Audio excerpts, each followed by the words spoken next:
అన్యాయాన్ని ఎదిరించాలి, సమాజంలో సమానత్వం రావాలనేది సేవలను మహారాజా ఆశయమని, అందుకు అనుగుణంగా అందరం పనిచేయాలని నర్సాపూర్ ఎమ్మెల్యే వాకర్ సునీత లక్ష్మారెడ్డి అన్నారు.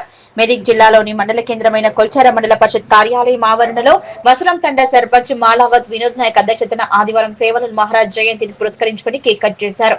ఈ కార్యక్రమంలో మండల పార్టీ అధ్యక్షులు రాంపల్లి గౌరీశంకర్ గుప్తా, కొల్చార మండల సర్పంచ్ల ఫోరం అధ్యక్షులు యాబర్నగారి రవితేజారెడ్డి, కొల్చార మండల బీఆర్ఎస్ పార్టీ యువత అధ్యక్షులు కోనాపూర్ సంతోష్ రావు, సర్పంచులు స్వామి, ఆంజనేయులు, ముత్కు మల్లేశం, మహేష్, విజయ్, రమణ, బీఆర్ఎస్ పార్టీ నాయకులు ఇంద్రసేనారెడ్డి, ప్రవీణ్ కుమార్, వేమారెడ్డి, ధనరాజ్, గౌరీశంకర్, కాశీనాథ్, సిద్ధు, సురేష్ గౌడ్, మురళి, బాగయ్య, శంకర్, భాస్కర్, జంగిటి పోచయ్య, సీతారాం తండా సర్పంచ్ కమల్ మోహన్, ఉప సర్పంచ్ శివ, రవినాయక్, అంబూరియా నాయక్, కిషన్, లోక్యా, జగన్, రమేష్, శ్రీను, బన్సిలాల్ తదితరులు పాల్గొన్నారు.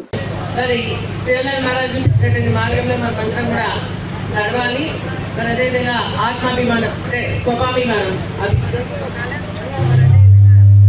అన్యాయానికి ఎదురడి నిలబడాలా, సమాజంలో సమానత్వం కావాలా, సుఖంగా ఉండాలి, ప్రజల జీవితంలో కూడా మార్పు రావాలా, దానికి మరి చదివే కారణం మనకి మార్గాన్ని సూచించడం జరిగింది. మార్గంలో మనమందరం కూడా గడవాల్సినటువంటి అవసరం ఉందని చెప్పేసి కూడా నేను ఈ సందర్భంగా తెలియజేస్తాను. ఈరోజు మన ప్రజల నాయకులందరూ కూడా ఈ స్థాయిలో ఉన్నారు అంటే వారి యొక్క సహకారం, వారి ఆశీర్వాదం, వారు చూపించినటువంటి మార్గదర్శకాలే ఈ రోజు మనకు ప్రధాన కారణం అని చెప్పేసి నేను తెలియజేస్తూ, ఆ ఆధ్యాత్మిక గురువు అయినటువంటి సేవలాల్ మహారాజ్ గారికి మనమందరం కూడా మరి గట్టిగా వారి ఆశయాన్ని ముందుకు తీసుకెళ్ళాలిగా మనమందరం కూడా కలిసికట్టుగా కృషి చేయాల్సినటువంటి అవసరం ఉందని చెప్పేసి కూడా తెలియజేస్తూ, మరి కేసీఆర్ గారు కూడా మన ప్రజల జీవితాల్లో కొత్త మార్పు తీసుకొని రావడం జరిగింది. రవితేజ గారు సర్పంచ్ అధ్యక్షులు కూడా కట్టించడం జరిగింది.